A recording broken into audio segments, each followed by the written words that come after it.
Hello and welcome to the Conscious Club podcast. My name is Areege 𝗧𝗠𝗣𝗦𝗧𝗔𝗠𝗣𝗦 and I am your host that welcomes you through this wondrous journey of exploring what it's like to be a human being on planet Earth at this time of rapid evolutionary change. Because if you haven't noticed already, humanity is going through an up level, whether it's through technology or whether it's through just an organic evolution of our consciousness. We are heading into a completely new era, and through this podcast, I talk about it. So if that interests you, keep listening and enjoy the ride.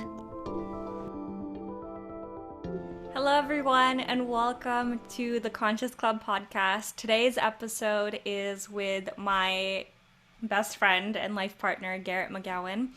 He is going to be talking to us about what's happening in the financial markets right now, because if you have been paying any attention at all, there is activity and it seems very kind of scary from a superficial lens, because things are crashing and a lot's happening basically. And so in this podcast, I really wanted to dive deep with Garett on what's happening and what's causing it. So we're going to be talking about the history of money itself, what happened in 2008 and the financial crisis in 2008, and then how all of that, including money printing, inflation, all of that has kind of led us into where we are right now and what's happening right now.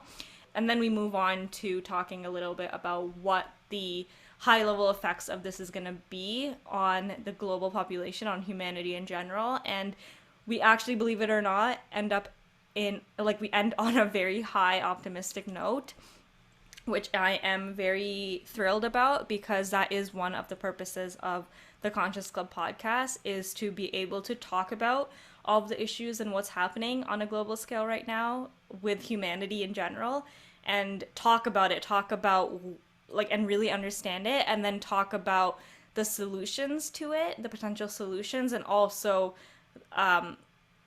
how these challenges that we're facing are really actually contributing to our growth as a race. So, as a human race. So yeah, I am so excited for you to hear this, and yeah, enjoy. Hi, Garett. Hello. Welcome. Attempt number 2. Yeah, attempt number 2. We hit record, and then the internet just cut off as soon as we did that, even though we had been sitting on this call talking for the past 15 minutes. So welcome to the Conscious Club podcast. This is round 3. And this time around, the Conscious Club podcast has more of a distinct theme. And what I have decided that the Conscious Club is meant to explore, because now I'm going to have more guests on that are not just Garett. And what I wanted to explore is, I guess I said this in the intro already, but basically, I really see us as humanity going through this rapid evolutionary change right now. And there's a lot of things shifting in our world as a result, like old systems crumbling down, new things emerging. And through this podcast, I really want this to be a space where we can explore that.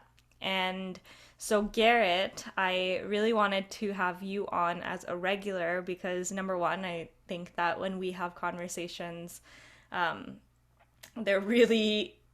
feel like when you really bring out a side of me in conversation that doesn't come out when I'm just doing things on my own or just doing things within my own little world. But also you have such a deep understanding of the tech space. And by deep, I kind of mean you have such an overarching view of what's kind of happening in technological advancement around the world, that I haven't met anyone else who has that kind of a bird's eye view on it. So I feel like you would be a really, really good person to talk about some of those things. And you also have an understanding of how that tech works. So it's not only that you know what people are doing, but you also have more of an understanding of how those people are doing and how that tech works, things like that. What do you think? I like tech. Yeah. Yeah, I wouldn't say I have a full view of it because there's just so much going on in the world, but yeah, I try and pay attention to the whole tech space in general. It's Yeah. interesting to me. Yeah, it's just such a genuine interest of yours that like you spend your free time like watching tech videos and not just like how to do certain things, like not just what am I trying to say? Not like what's I the don't latest spend my time looking iPhone. at, yeah. I'm not that kind of stuff, but more things like, okay, what are the cool advancements that humanity is making in terms of solutions? Like, what are the solutions that people are coming up with around the world to deal with some of the problems that we are really confronting right now? And that's what I feel like you watch a lot of videos and content about that, and you know a lot about different across different fields as well, because Garett also is another big interest of his is the financial market.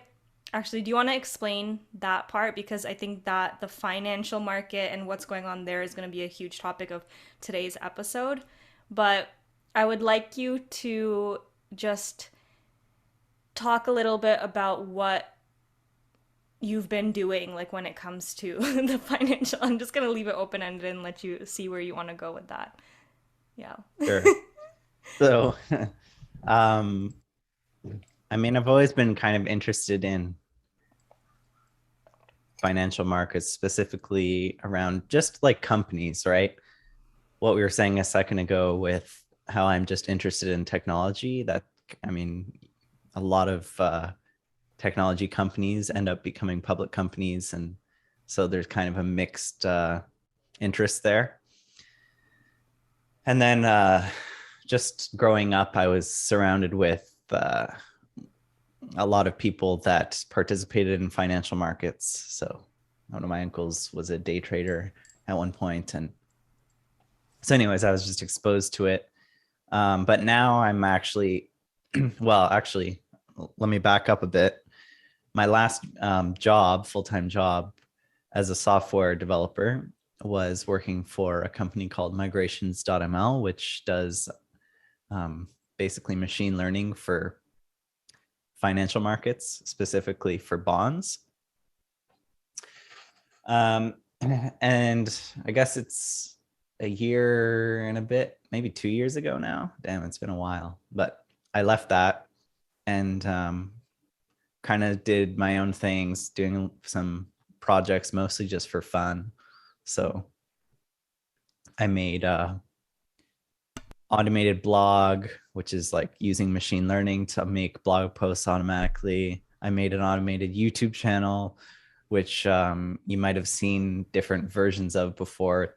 This one is basically it goes on Reddit, finds a bunch of posts, aggregates them, and then basically uses a machine learning version voice of David Attenborough, the famous nature, what do you even call him? I guess Narrator. documentary maker, narrator. Yeah.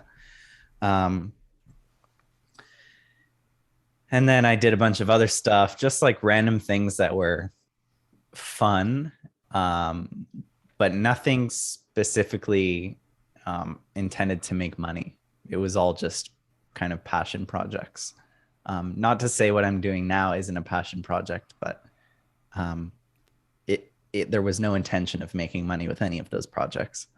So now I need to make some money because we all need to survive. So I've moved on to making a company that's for profit. And the company is essentially doing education and analytics for the stock market to start.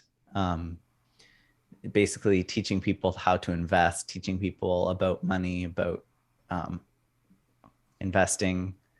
Eventually, I'd like to expand from investing just in stocks to potential. Well, I mean, it's always going to be kind of like investing in stocks because that's one of the main things you can do to invest.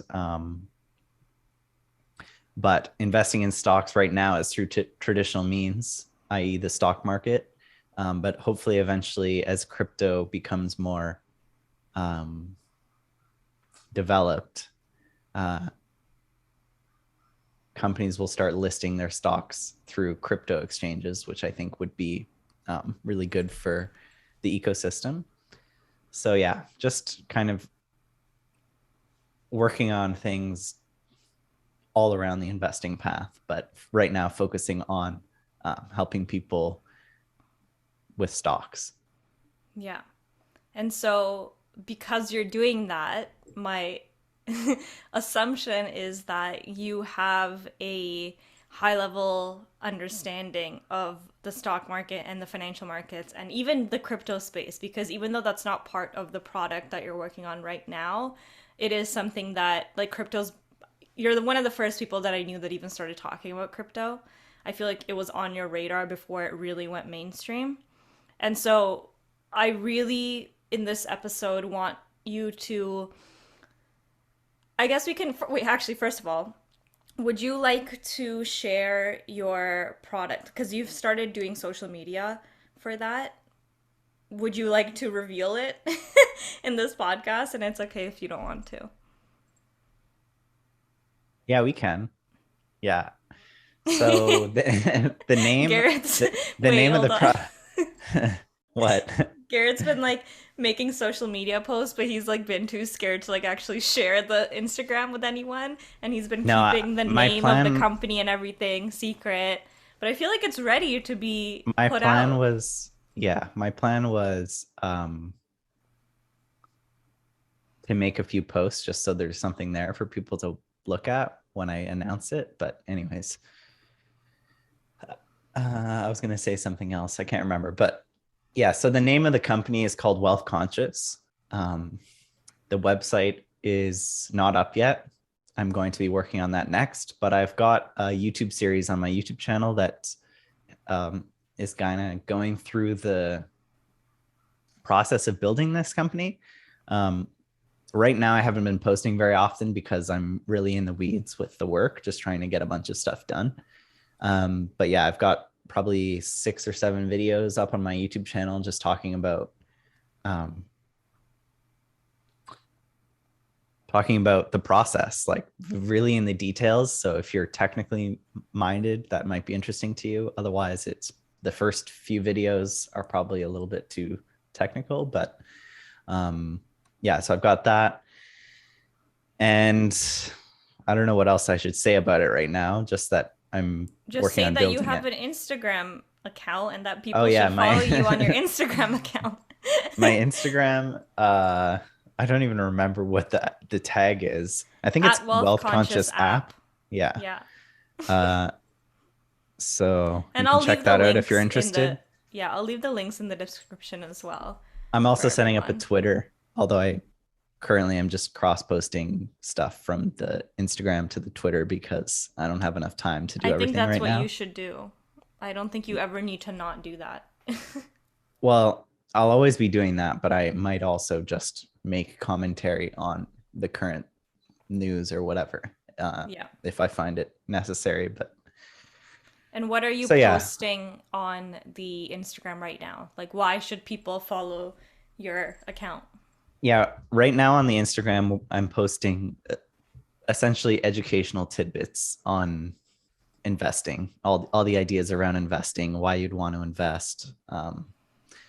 The most recent and kind of the first educational post that's up is talking about kind of money as a construct and um, why money has value, uh, stuff like that. So yeah, if you're interested, check that out. I'll Yeah. continue to post. I'm planning right now, I'm posting 2 times a week. Mm-hmm. Um, eventually, I'll probably want to start posting every day, but as I'm the only developer for Mm-hmm. this project right now, I don't really have the time to put in to do that. So Yeah. eventually, but Yeah. Yeah. And yeah, like the reason that if I didn't know you, I would follow your account because I always say this, but like I feel like a lot of people are in my position where we hear so much about the stock market, and especially right now with the stuff that we're going to get into in a bit with what's happening in the global stage, like on the global stage when it comes to the financial markets. We keep hearing about it, but we don't really know how to get involved ourselves yet because maybe like for me growing up, there was no one that I knew that investing wasn't really a concept that I learned growing up. And so now that I'm hearing about it everywhere, if I didn't have you, I would feel very lost as to how to even get into that sphere or how to even get into it at all. And I find that the social media are like following different accounts that teach you about investing. Like, for example, Garett's Wealth Conscious social media, it really helps kind of like open the doors for you, and it brings that kind of information into your everyday reality where you're like scrolling and it comes up and it reminds you and keeps you like up to date, and it keeps that goal of yours that you want to invest, it keeps it kind of at the top of your mind so that when you're actually ready to start doing it, because there's also a lot of people that I feel like they're like, yeah, like I'm going to invest, but I'm just waiting until my income stabilizes a little bit because I don't want to invest. Like I'm still more in survival mode with my finances and I don't have that extra to invest yet. But I'm still interested in learning about it. So if you're in that kind of a position, following an account like Garett's would really help just keep it like on the like on the top of your mind so that when you're ready you can just jump in. So Yeah. yeah, and then as you build out your product, because the social media is just the beginning of what you're doing, it's kind of uh, the app itself, like the product itself that Garett's developing, it's gonna have a whole education section, like kind of almost like a mini course on how to get started. But before that launches and before that's ready to launch, having the like little tidbit social media posts is it's like a good not a filler, but it's just a good like it's like a teaser, right? As to what's gonna happen on the app, and it's gonna be really helpful Yeah. to bring people on to your app as well. A lot of the things that I'm covering in the social media posts will be covered in the education section on the app as well. But it'll be obviously in a bit more detail, and I'll be speaking about it rather than just having a graphic and some uh, description. Mm-hmm. But essentially, we're just trying to do a holistic approach because one of the things that's really missing is there are basically tools that help you do analysis on stocks and try and help you decide what stocks might be good investments and what might not be. But there's really no proper education kind of all in one place about how to use those tools. Um, so like there's a lot of kind of finfluencers, they're so called, Mm-hmm. right? They just Mm-hmm. talk about investing, but they tend to not, I wouldn't say they all, but they tend to not um, have any tools or Mm-hmm. show the use of tools or how to actually do things. They're kind of just talking about things conceptually. And then there's a lot of analytical tools that like they just drop the tool on you and you have no idea what to do with it, Yeah. how to use it and how to put it into practice. So we're trying to put those two things together, um, and kind of giving a holistic approach from whether you're a beginner, you haven't invested before, but you've heard about it, and you know maybe you should do it or whatnot, Mm-hmm. um, and trying to get you up to speed just to at least get you to start, and then even um, as someone who's already started, being able to take them to the next level and really give them the tools to make better decisions. So that's the Yeah. plan.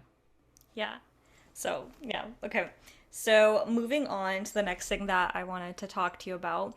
Can you give us, because there are going to be a lot of people that are listening to this that are coming from my world, which is more of like the ethereal world, because I'm very into like spirituality, consciousness, that kind of thing. And I am like grounding down more into money related things. So this will be of interest to those people. But for those people who have like no idea what's happening right now with the financial markets, can you just give a just talk about that a little bit because it has been kind of significant, the events that have been occurring over the past, I don't know, little while, especially over the past few weeks. Well, yeah. I mean, really, it started quite a while ago, but it's really ramped up in the past few years, anyways. Yeah. So And I I can give you a quick overview, at least how I see it. Yeah, and I kind of want. Yeah, okay. I'll just let you. I'll let you take the reins, and then I'll ask questions.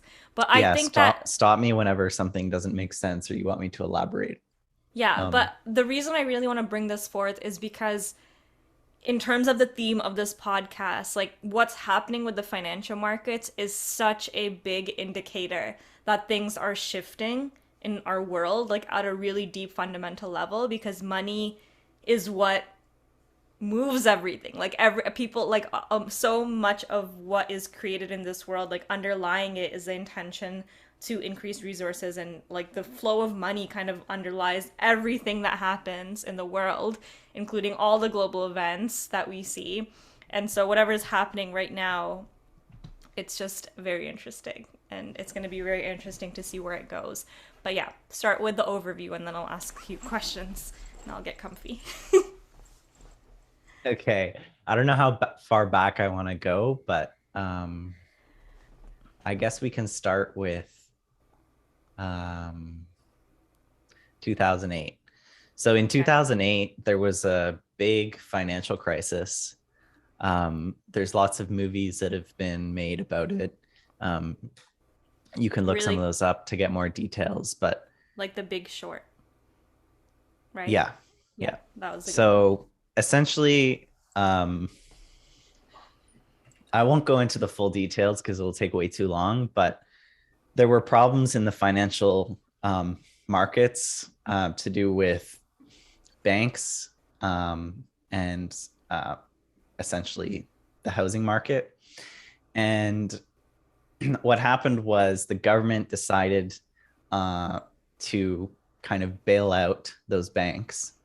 Um, Can Not you all of talk a them little got bailed bit, out. like, what do you mean by bailing out? Bailing out basically means, so if something is going to go bankrupt, Hmm. right? Uh, Bailing out would be giving them money so that they don't go bankrupt. And so, for those of the people who are like very new to this, how do banks even make their money? Like, what is the money that the banks spend? Sure. So so the banks traditionally make their money from uh, basically making loans on their deposits. So as an individual, you deposit your money in the bank, and then the bank's job is to then take that money and loan it to other users of the bank so that those people can take that money and build something useful in the world So with it's a it. Ponzi scheme. Basically. Um, so yeah, so banks take your money, they hold it for you. Traditionally, they give you some amount of interest for holding your money. Interest is like a payment to you for holding your money. So let's Hmm. say they give you a 1%. They're not doing that now, but let's say they give you a 1% interest rate. So Hmm. over whatever period that interest is over, so let's say it's over a year, if you put in $100, you'll have $101 at the end of the year. Okay, They pay you a so dollar for every, if they were paying a 1% interest fee, they'll basically pay you a dollar for every hundred $100 dollars that you keep in the in account the for a bank. year. Yeah. That's right. And then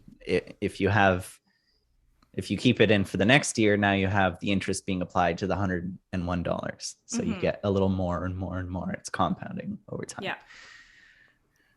Okay, so they take your money and they lend it to other people in order to make money. That's their business. Their entire business is to find people that might be able to make use of that money, Hmm. so that it's not just sitting there doing nothing. Hmm. Because so you always want to invest your money, and they're basically doing it for you. Um, so so that's their job, and essentially what happened in 2008 was that they basically gave out mortgages. So like, most people know what a mortgage is. A mortgage is uh, you basically go to the bank, say, I need a loan so that I can buy my house. right? And then the mortgage has an interest rate associated with it. So as the buyer of that house that takes on that loan, you have to pay back that loan, the principal plus interest, meaning so if your house cost $1 million, you take $1 million loan, you buy the house, but now you have to pay back that loan plus whatever interest was on that loan.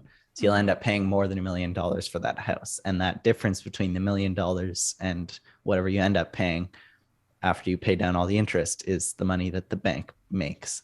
Yeah. So essentially what happened was a bunch of details, but the whole system collapsed because of these financial instruments that kind of covered up the like credit worthiness of the individual taking on that loan. So basically they gave out loans to people that couldn't afford them. Yeah. And it wasn't clear to the bank. I mean, obviously certain people knew that this was happening, but the broader financial markets did not understand what was happening. And so it all basically came crashing down.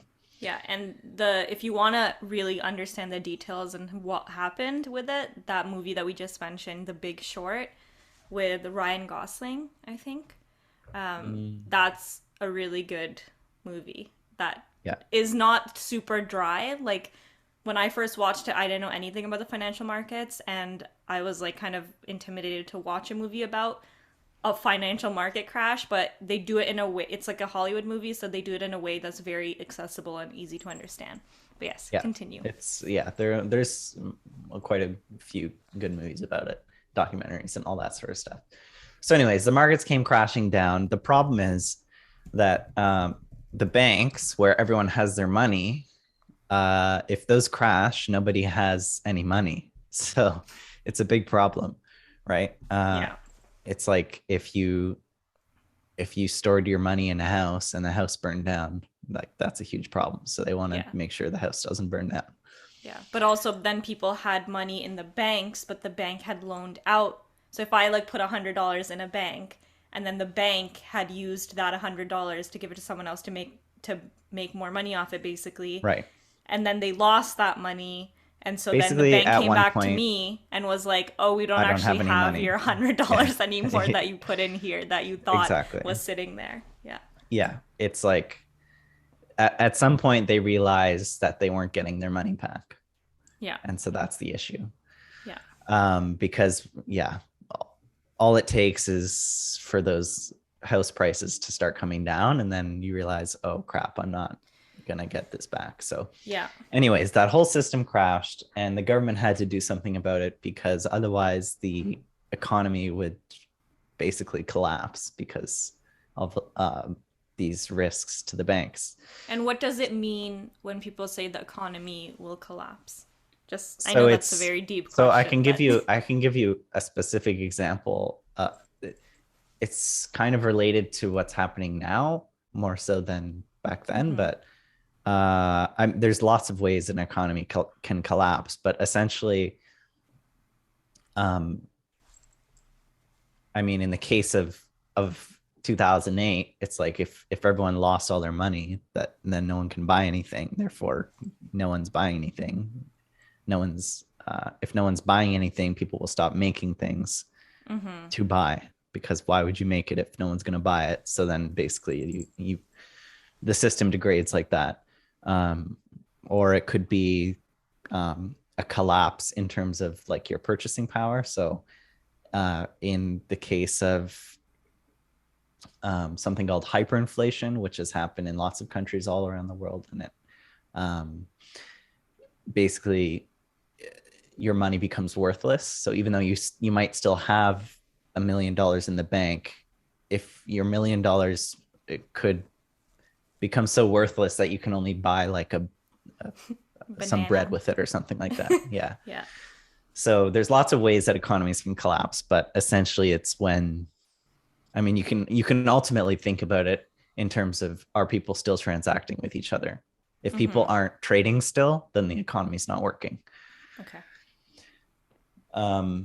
So, anyways, in order to prevent this collapse, the government decided to implement something called quantitative easing, which is essentially where the government I mean, I'm simplifying a Yes. lot, but the government essentially prints money and uses that money to buy assets so that the economy doesn't collapse. So instead of an individual or a bank having to buy those assets that no one wants anymore, the government can buy those assets, and that keeps money in the system. So that Okay, and what government are you speaking about right now in terms of the so in terms of 2008? 2008, this was the United States government.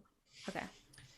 Um, I'm not sure. There might have been contagion in other markets. Mm-hmm. I'm not actually 100% sure, but mostly when people refer to the 2008 crisis, it's in reference to the United States economy, but it still has effects on all other economies because obviously we're all trading with each other. Yeah. Like trade doesn't stop at the border. So Yeah. um, so yeah, the government did something called quantitative easing where they started buying assets off the market, and that puts money back into the system. So in this case, they were buying mortgage-backed securities, which were the instruments that were basically going to collapse the market. So they started doing that, and that. And what do you mean by printing money? So printing money, they're not actually printing like with the money printer, as you might see in some memes online, but they're not actually printing cash. Usually it's credit. So it's like they're basically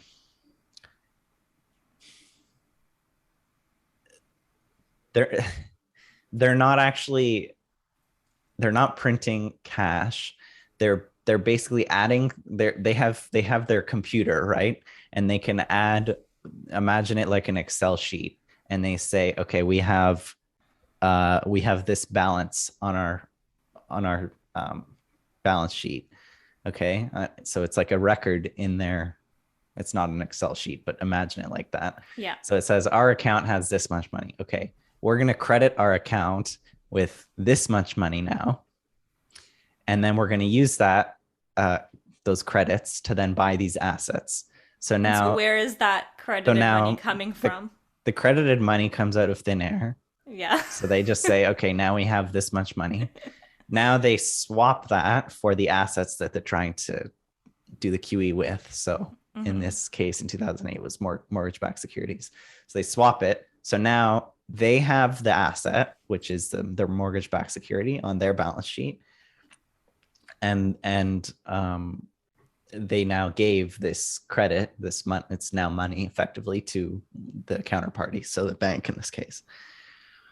So now the banks are flush with cash and they can continue operating, and the mortgage-backed securities are now on the balance sheet of the Federal Reserve. Yeah. Key point to remember. This money that they added to keep the market from collapsing came out of thin air. Yeah. So this is new money. So it didn't exist before. The supply of money circulating in the economy increased. Yeah. Wait, and also before you that move doesn't on, mean. Go ahead. Sorry, go ahead. No, go ahead. You can. Okay. Well, I was just gonna say before you move on to the rest of the story and how it leads into today. Oh shoot, I'm blanking. Never mind. Keep going. Okay. Oh no, I remember. Sorry. Can you talk I'm just trying to kind of paint the picture a little bit for people who are just completely new. But was money always printed like that out of thin air, or was there some sort of system that it was backed up by that actually had, like, for example, talk about the gold backed system and how they removed from that or moved away from that. So I mean, money hasn't always been printed out of thin air, but it's very frequently printed out of thin air. There's a lot of economies throughout history that use some sort of um, basically a ledger system in order to allocate resources to people. So, Mm-hmm. I mean, there's the ledgers, and then there's also like physical cash, but cash is usually, or cash was historically um, only a placeholder for some other asset. So in the case of the gold standard, Mm-hmm. this was something that they changed. I can't remember the date that they changed it, but it was relatively recently. I think it was in the, I'm going to butcher it, but I think it was in the 80s. I can double check. Oh, no, I'm way off. 1933. So I just want to make a quick correction about the gold standard. It turns out the gold standard's been instated and abolished multiple times throughout history. It happened at least once in 1932 and also again in 1971. Okay, anyways, so essentially what happened was we used to use gold as our money for a long time. And part of the reason why gold was used as our money was that it's rare, relatively rare. It's inert.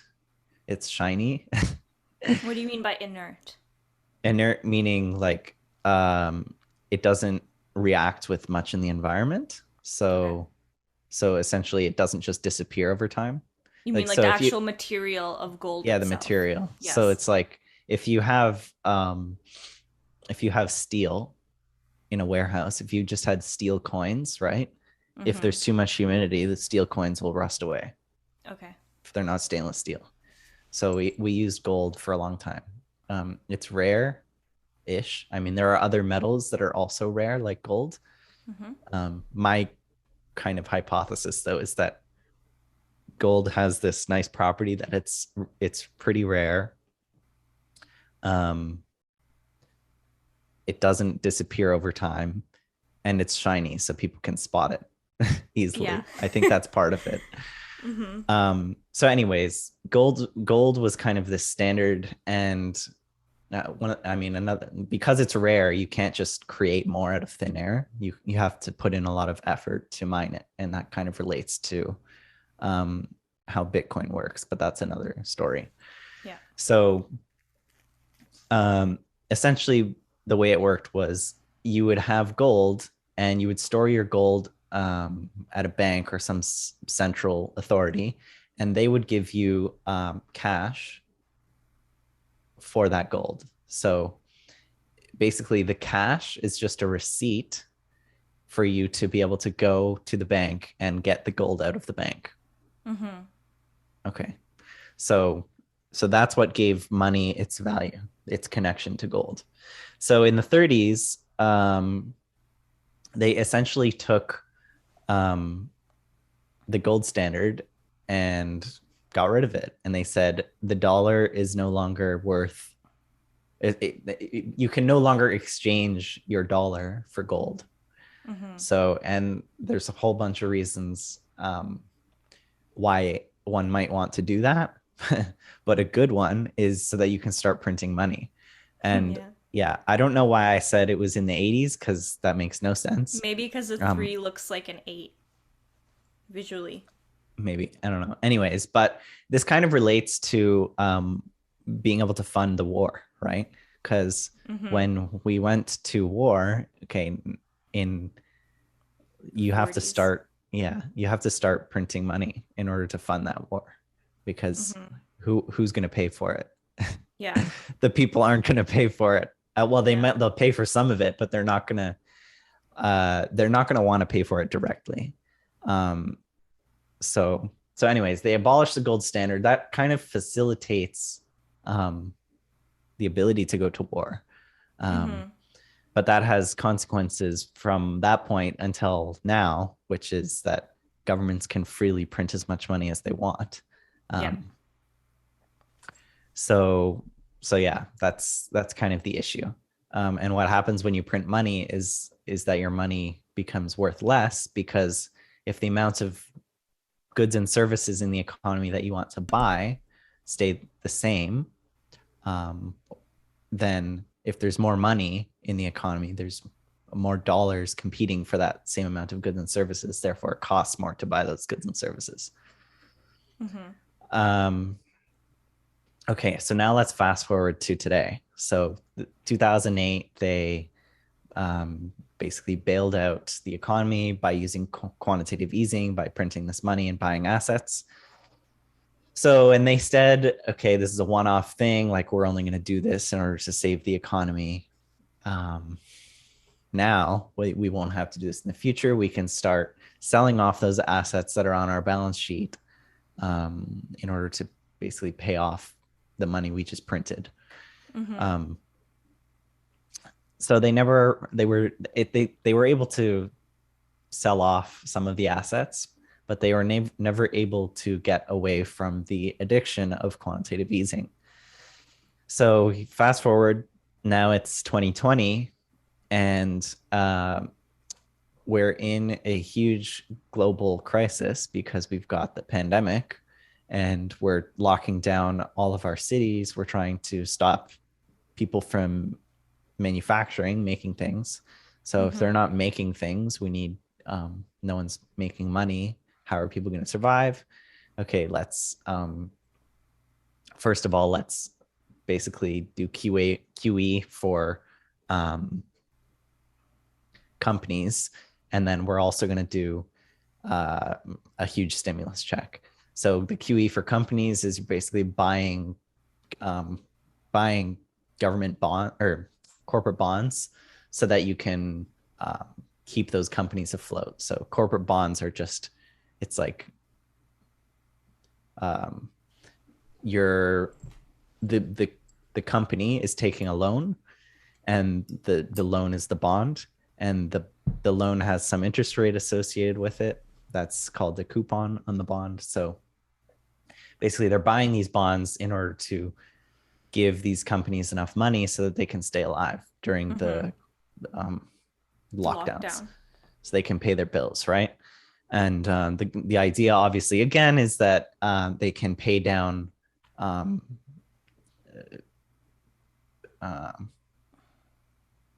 well, essentially they've kept buying bonds, but eventually they want to release the bonds from their balance sheet and not keep having to buy these bonds.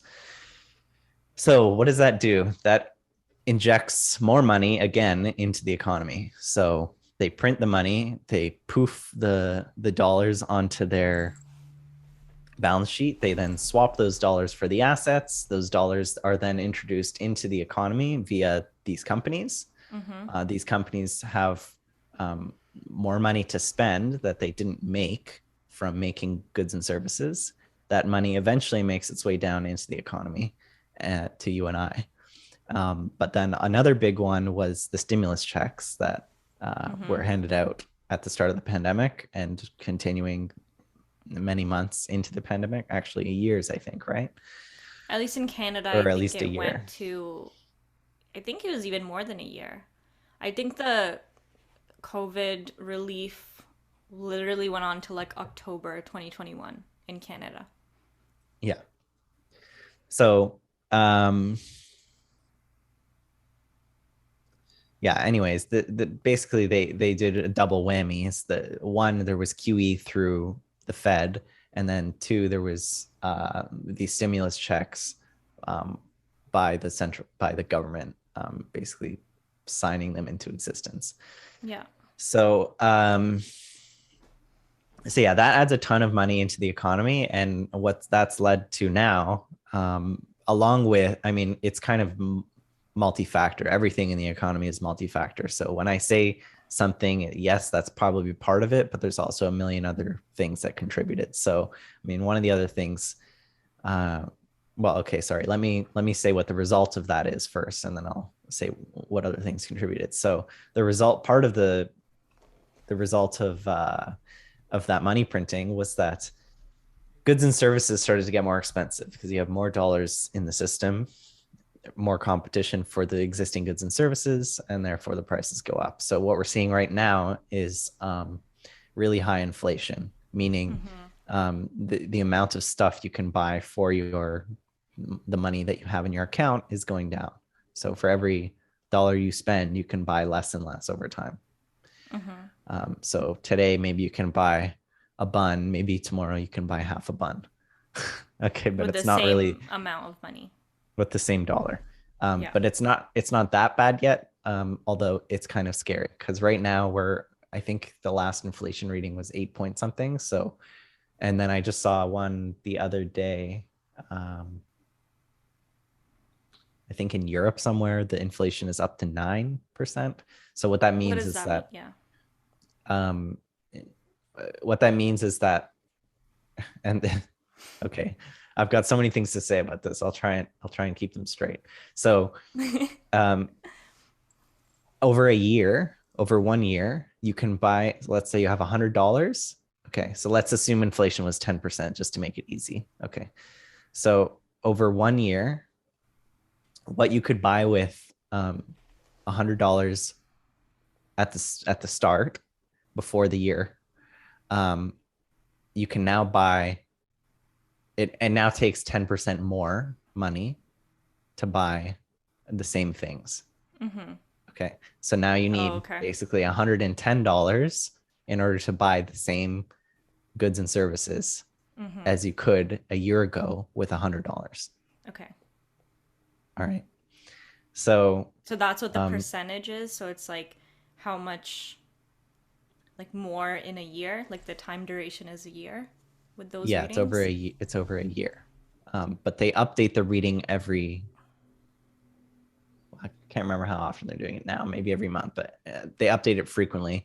So really Yeah. it's not like it's not monthly. So if the reading comes out as 5% this month and 6% next month, it's not like your total is 11% or something like that. Yes, yes. It's that, okay, over 1 year from last month to a year ago, it was Mm-hmm. 5%. And then next month to a year ago, it was 6%. Okay.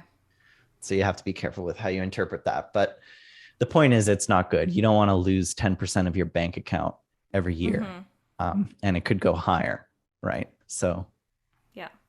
I mean, so yeah, the money printing is part of it. And then the other part of it is on the supply side, because people, after lockdown, they stopped making so many things and the Mm-hmm. supply chains got all messed up. So now the supply, the amount of goods and services that you can buy that are even available to buy, is being restricted. Mm-hmm. So it's kind of a double whammy. You've got more money in the system and fewer things in the system. Yeah. So relatively. Um, so that raises prices even more. Um, so yeah, that's kind of where we're at. And the expectation right now is that prices continue, or inflation continues to stay elevated for some time. They're not really exactly sure, and no one can really tell exactly when inflation might start coming down again. Um, but essentially, the reaction to that is that the governments all around the world are having to raise interest rates. So, what are interest rates? So, interest rates are um, basically the percentage of money that you're supposed to pay on a loan. Mm-hmm. So when you raise interest rates, let's say you're getting a mortgage, your mortgage is made up of like a few interest rates. There's one that's like the bank interest rate, and then there's one that's the government interest rate. And so it's kind of like the bank's interest rate plus the government's interest rate, which is what you're actually paying. Yeah. Um, so when they raise interest rates, that means that your mortgage now costs more. So instead of having to pay, let's say, 1% on your interest, 1% interest rate on your mortgage, it could go up to whatever they need to make it go to in order to get the economy under control. So as they raise interest rates, fewer people can afford to buy things because it costs more now because you're having to pay a higher interest. Mm-hmm. Therefore, the demand goes down. Yeah. And that is part of what they're trying to do in order to control inflation. Because remember, I said it's supply and demand. So if they can reduce the demand, then there's fewer dollars competing for the same goods and services. Therefore, inflation may go down. Mm-hmm. Okay. Um, so yeah, that's kind of where we're at, and they're trying to monitor the situation and see if they can reduce inflation without entirely collapsing the economy. Because part of the problem is that um, once you introduce all this new money into the system, when you're trying to take it out of the system by reduce or by increasing interest rates Mm-hmm. and not buying more assets off the market through quantitative easing, it's very painful because people now feel poorer than they thought they were. Mm-hmm. Right? Once the pandemic happened and everyone was getting stimulus checks, everyone is like, "Oh wow, I'm rich. Like I have so much money." Yeah. But really, they weren't rich. They were. It causes inflation, and really, I think um, you should see quantitative easing as kind of a tax, like a it's like a hidden tax on you because what it's really doing is it's devaluing your money. So it's Mm-hmm. not like it's kind of a different way for the government to tax you. Instead of saying we're raising taxes, we're raising sales taxes or property taxes or something like that. They're just saying we're printing money. Your money's now worth less because we printed money. So Yeah. you're being taxed So it's by not the like you're government. seeing numbers come out of your bank account, but because the money is just losing value and you can buy less with that money, you're still having money come out of your account, basically. Yeah. Yeah. And this is like something that I wanted to point out was that like I think that your investing app and wealth conscious in general, like this is such a good time to be promoting that kind of thinking, like promoting investing in general, because of inflation, if you have like $1 million in your bank account, but then the inflation rate just keeps rising, you're basically like you can see the $1 million in your bank account, but you're losing money by holding it in the bank account. But if you learn how to invest your money and like instead of storing it in your bank account, you store it in assets like stocks, or there's a variety of different things that you can store your money in. A lot of people are also looking at, actually I have a class I'm going to attend on this soon, but a lot of people are also beginning to talk a lot about like precious metals and that kind of thing, like investing there like as a store of value basically. But basically what people are doing to really deal with this right now is they're trying to look at places to put their value in, like their money, so that it doesn't get inflated away. Yeah, exactly. Um, Now, it's not necessarily the greatest thing Mm-hmm. to feel like obligated to find an alternative store of value, but it's kind of unfortunate because they're not really giving us a choice, right? Yeah. So you don't necessarily want to put all your money in stocks because companies can go bankrupt still. Like Yes. it's not, you have to be very careful. And you should only really invest what you can afford to lose in something like stocks, Mm-hmm. or kind of anything for that matter. Um, but at the same time, it's like, yeah, we're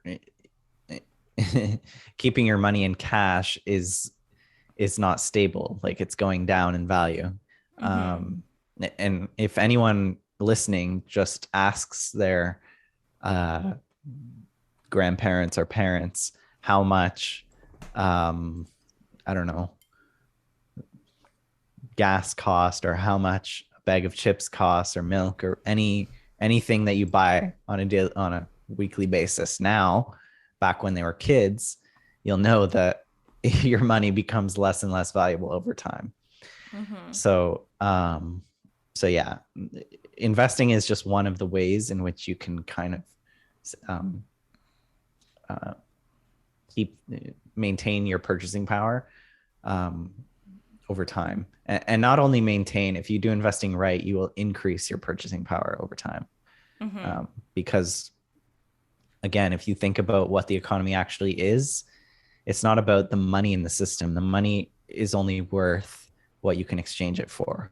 Mm-hmm. So, um, so really, it's about the businesses that are producing the goods and services that you consume.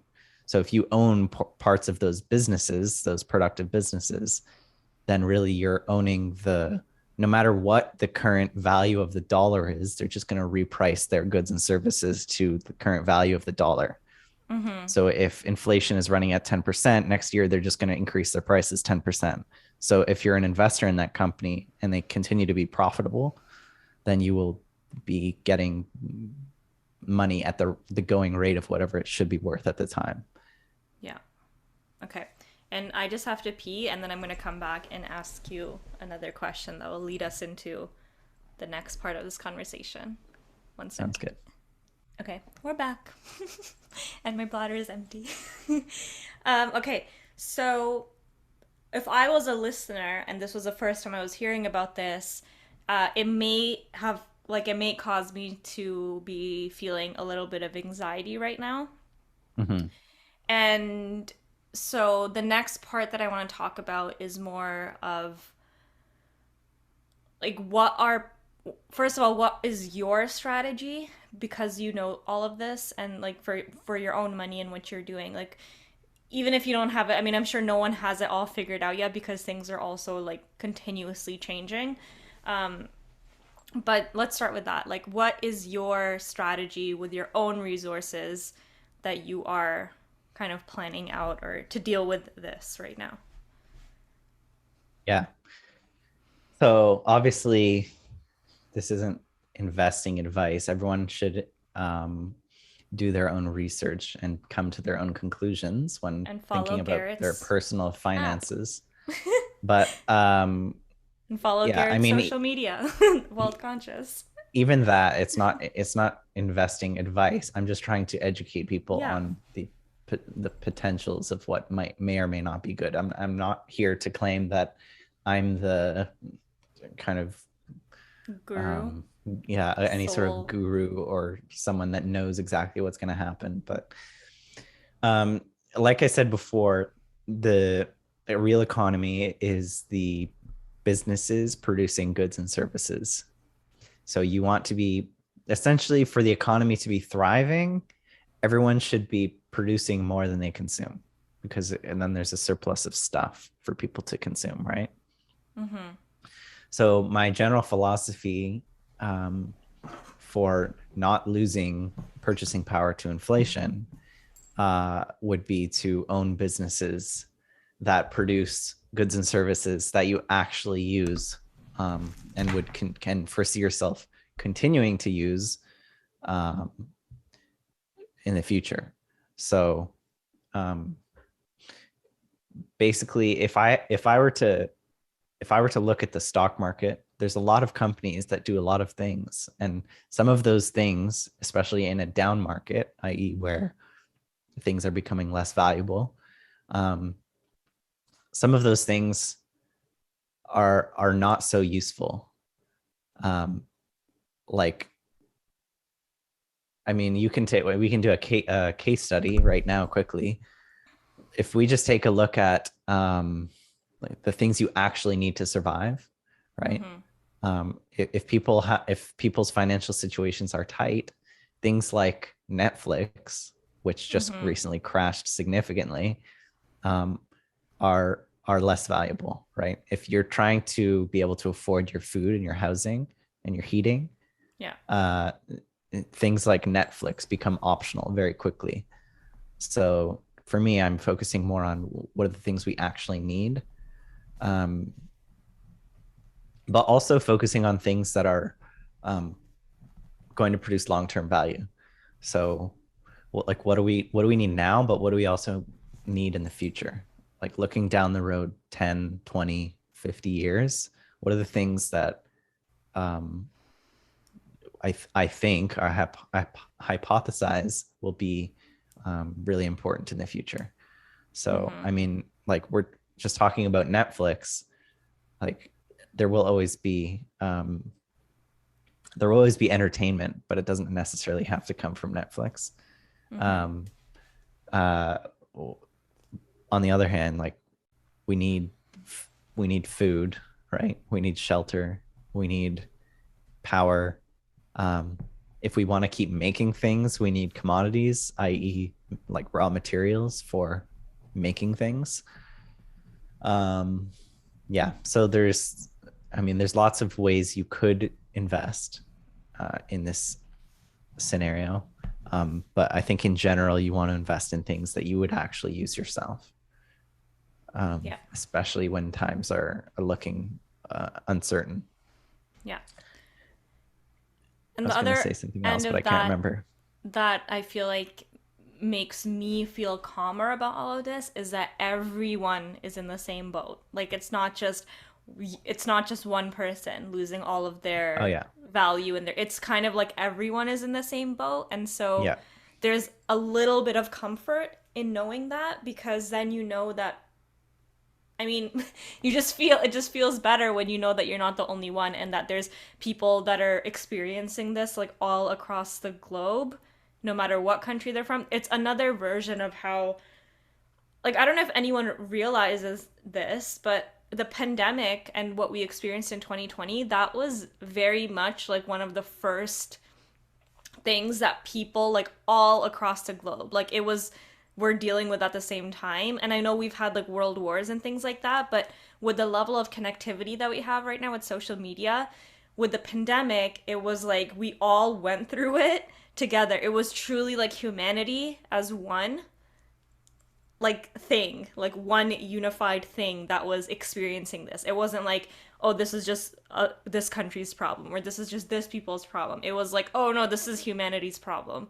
And so that was like one thing that I already started noticing, like as 2020 started, is that the world and the global population already, like in our minds, were beginning to notice ourselves as one species rather than segregated parts. And this is just another part of that, like whatever is going to happen, whatever is happening with the markets right now and whatever is happening with the global economy, etc., it is something that we as humanity are dealing with together. And I think that inherently brings a little bit of community or just a sense of unification in a way that we haven't experienced before on this planet. So I just wanted to point that out real quick, because I think that is, as I think, kind of scary as it might feel to people right now. I think there, like, I also want to talk about some of the positive effects of these types of challenges that are coming up right now for us. Yeah, I think in general, because we have so much good technology and we're also connected, things will tend to resolve faster than they used to.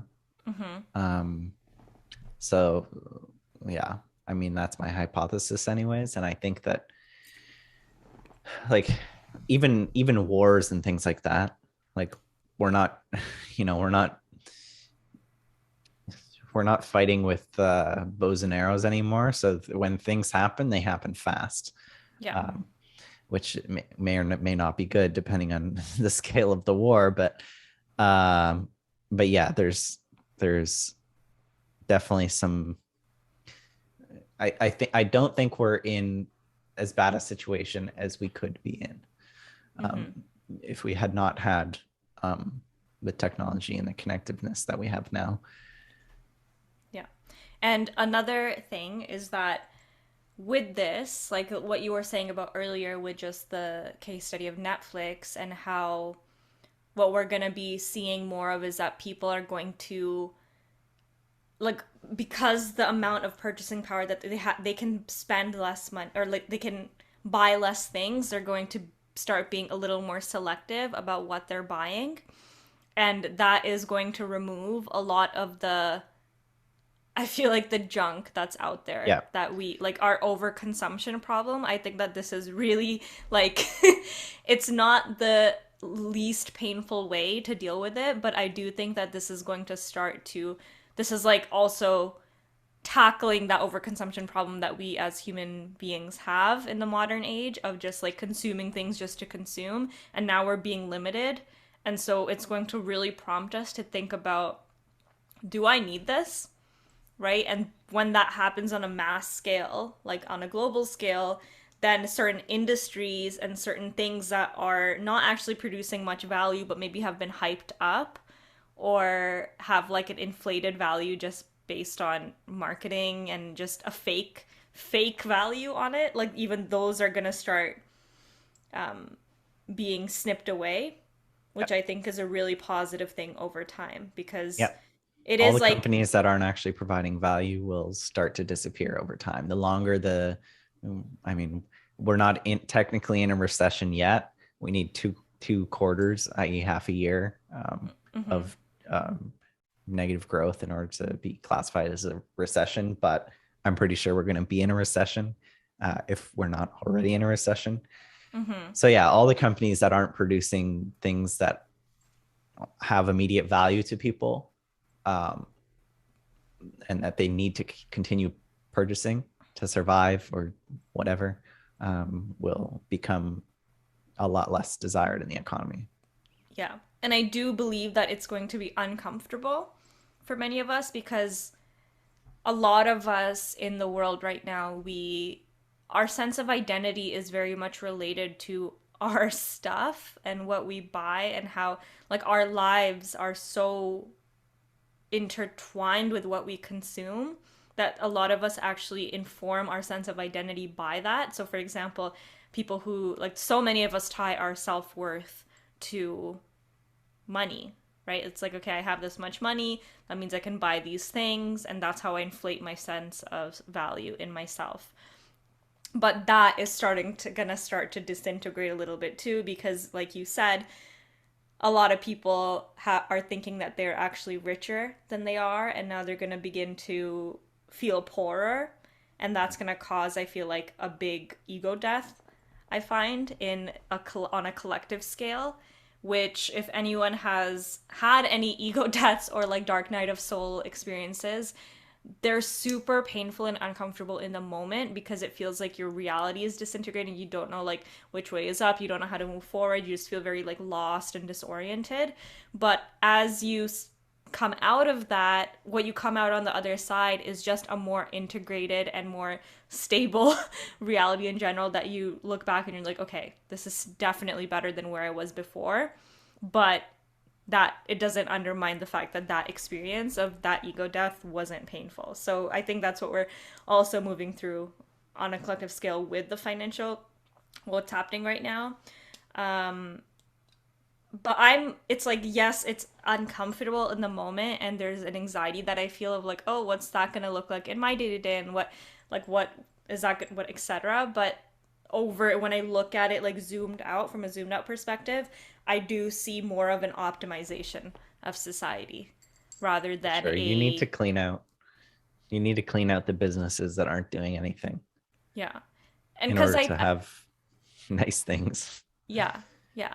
And back to basics, right? Like back to something that you've really taught me, Garrett, is that just reminding me like as a human being, what are the things that we really need? Like we feel like we need so much more than we actually need to survive.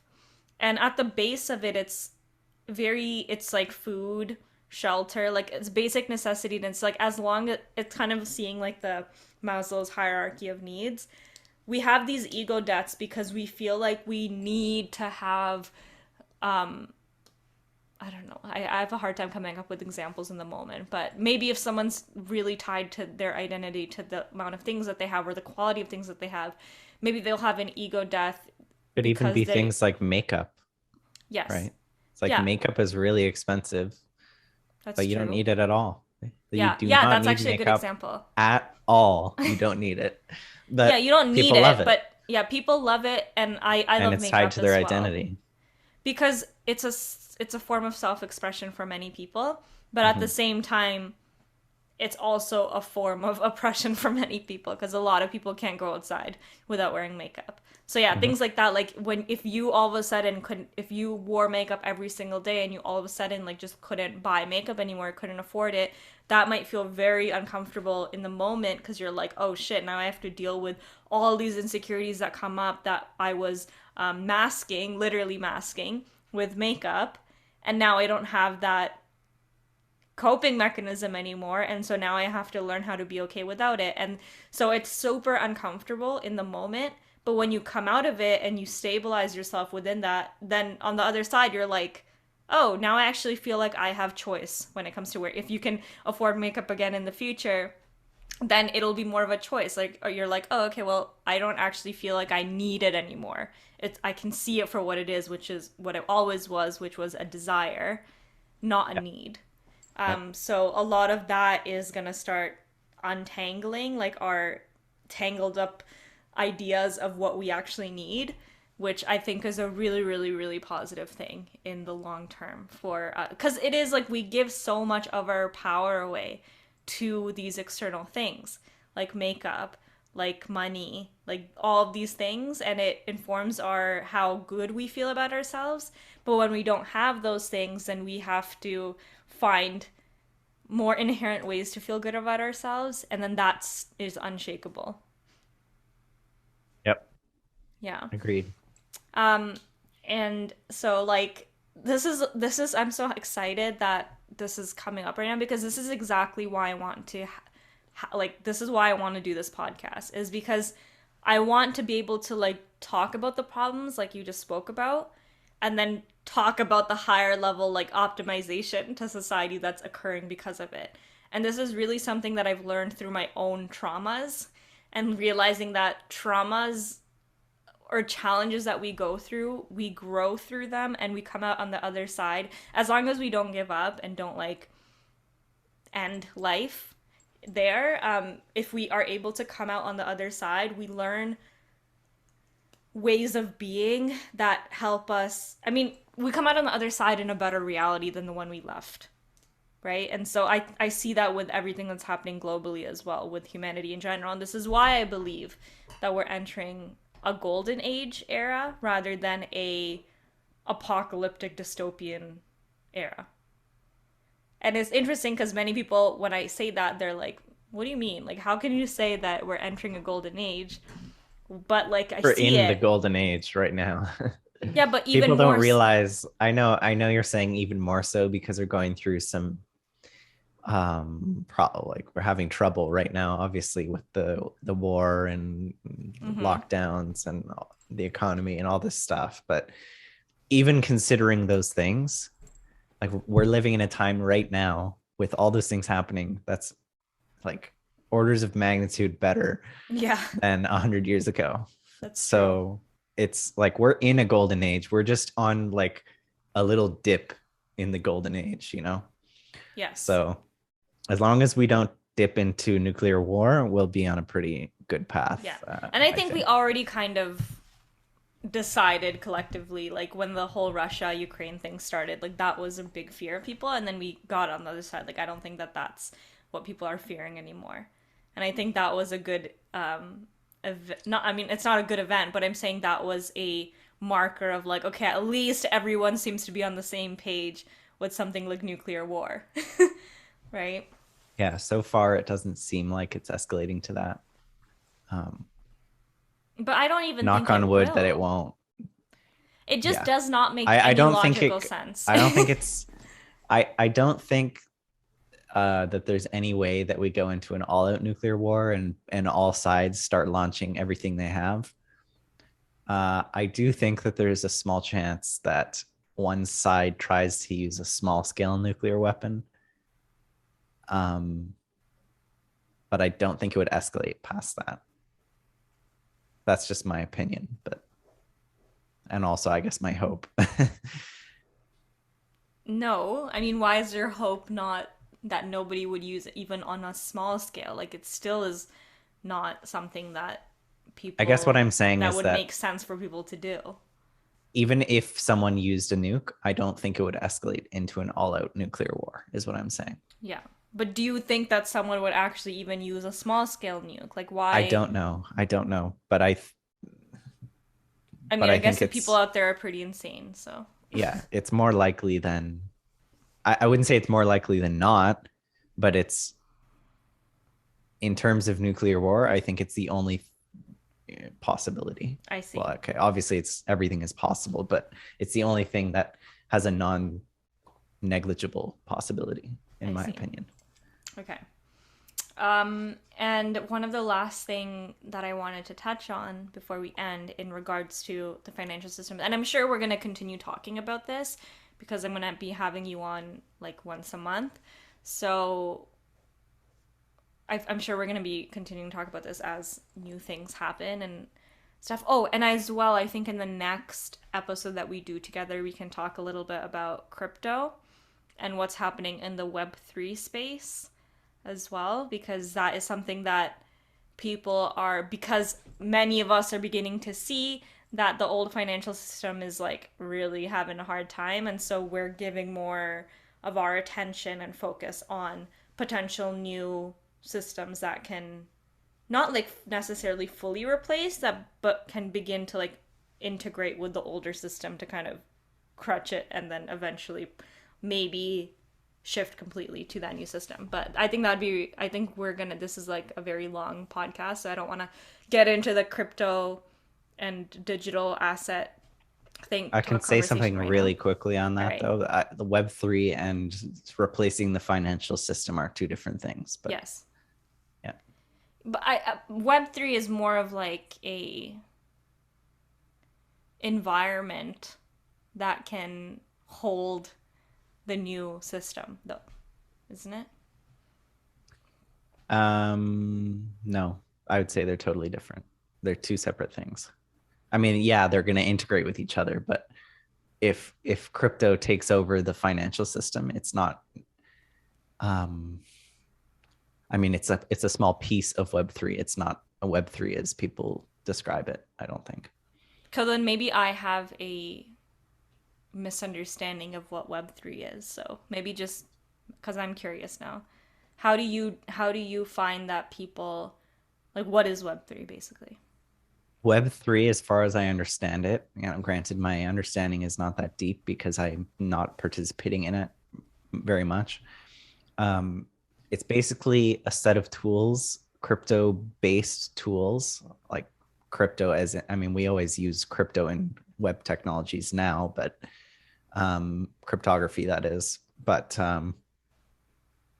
it's essentially trying to put all of the building blocks of what we use for the internet into some sort of form factor that fits with crypto, so that there is no kind of central authority controlling the services that run on the internet, and even the infrastructure that runs the internet itself. Yeah, so that it is kind of what I was kind of saying it as a replacement because it is like Web3, the main foundation of the concept of Web3 is decentralization, which is taking the power away from one centralized authority and then moving it into more of a decentralized system. But then crypto and the new financial system that crypto is kind of bringing, or the new financial environment that crypto is bringing forth, is also based on that concept of decentralization, and to tackle things like what happened with the previous financial market or the current financial market with a centralized power, i.e. the government using quantitative easing and like having the authority to do that and to print money and to have this like huge effect on everyone's life. The new like the crypto system and everything like that, like digital currencies, they're based on decentralization, so that cannot happen. Yeah, I mean, Web3 is decentralization applied to web technologies and web infrastructure. Yeah, and so the Web3 is because there's like decentralized finance doesn't require Web3. Is yes, I guess I what know, I'm saying. but Web3 is the market. It's a marketplace, or it's gonna enable a new marketplace basically for people to trade it on. Yes. Okay. Good. But you don't need, I guess what I'm saying is you don't need full stack Web3 in order to have decentralized finance. You can still run decentralized services on traditional web infrastructure. Yes. I'm talking about the whole stack. So like the servers, the like search engines, the internet service providers, like that. To have full Web3, you would need to decentralize all of those systems. Yeah. But the current state is where we're still running on centralized internet service providers, centralized search providers, i.e. Google, and we're running decentralized applications on blockchains like Mm-hmm. Ethereum, Algorand, etc., to Yeah. run decentralized exchanges, which is the decentralized finance kind of like baseline tool. Yeah, yeah. So, yeah, you're just highlighting that Web3 is internet based. It's not exactly like, but the financial system can also be into, like, Web3 can also create Yeah. an environment for a Web3 is a collection newer. of technologies. Yes, okay. Yeah, yeah. So, I think, okay, so the last thing that I wanted to talk about real quick was that the effect of individual people, and this is something that we talk about a lot, but we'll just start off with that quote that you always say. What is it? It's like good times create. Do you remember that quote? Yeah, let me try not to butcher it. Um, Hard times create strong men. Yeah. Strong men create good times. Good Good times create times weak. create weak men. Weak men Create bad create times. bad times. And then it repeats. Yeah. And so the underlying message in that is that if it is bad times, like we were saying, that it is creating pressure in our environment to help us grow as individuals so that we can become a better, more efficient race, I feel, of humanity. But also, what I wanted to touch on was in terms of the individual self, like in terms of me as Areege and just on an individual, like personal level. One of the other effects that I foresee is that people, because all of the fluff, like all the things that are out in the market and what people are working on, and all of these jobs, even of within these companies that aren't actually adding that much value into the world, those jobs are going to get cut as well. So for example, if I mean, just think of a company that it's like we don't really need it, but it's just built up on hype, etc. Like, I think a lot of people are gonna have a lot of movement in their careers and what they're actually doing, and it may again be painful in the moment because so many people, again, like their careers are also, or their identities are based on their careers, right? And people don't know who they are without their jobs and what their purpose is without their jobs. So if they start losing their jobs or getting laid off, the people who are going to do that are okay. What I'm trying to say is, They'll find something better. yeah, the people who are putting out work that is actually valuable to society, they're not going to be affected as negatively as people who are kind of doing fluff work. And I'm sure a lot of people listening who are in some of these jobs, like, you would agree, right? Like, sometimes, like, there's a lot of people that I talk to that are in traditional 9 to 5s and like part of huge companies, and they're like, yeah, like, my job is, I don't really do anything, and I'm getting paid this much money to do basically nothing, and like, I don't really think I'm adding that much value in the world, but the company's paying me, so I'll do it. Mhm. Right? So that kind of stuff is going to start getting cut as well, which is going to be painful to that person because it's going to like shake up their stability and their sense of security. But what it is going to pressure you to do is it's going to pressure you to actually look at what are your actual skills? Like, what can you start doing that is actually adding value into the world?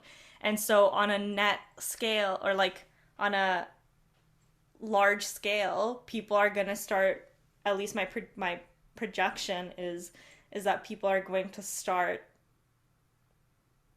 putting out more value, which over time is going to create better things for ourselves. Mhm. And that again is also really exciting to me too. And yeah, and as someone who's gone through a lot of like really deep challenge when it comes to like losing things that were really stable in my life and then coming out on the other side, just reminding you that we're very resilient. Like, human beings are very resilient. So if you find yourself in that kind of a position where it's like you've been working at this company for so long and you thought you're going to be there forever, and now it's like the rug got pulled out from under you, there's gonna be a period of time where you're like, oh my god, I'm floating in the void space. Like, I have no idea who I am. I have no idea what I'm doing. As long as you keep going and as long as you keep living, you're gonna start re-stabilizing yourself. You're gonna start to restructure your sense of self and restructure how you live in this world. And it's going to 100% be a more valuable version of you, like a version of you that is creating more value in the world, which is then going to help create good times because now you're a strong person. I was gonna say strong men, but I'm like, nah, it's not. Yeah. It's just an old saying. That's why it's men. But yeah. Yeah, yeah. So I think that's what I want to end with. Just a really, yeah, just ending it on a good note because that's what I want to do with this podcast. And do you have anything else that you'd like to add? No, I think it's going to be, like we said, it's going to, any problems that we have, it's just going to clear out the garbage, little garbage collection. And yes. Then whatever's left is going to be really good and we can build off of that. So yeah. Yay. Okay. So thank you for watching this episode and I will see you at another episode. I still don't have my ending down, but yeah. Bye. Bye.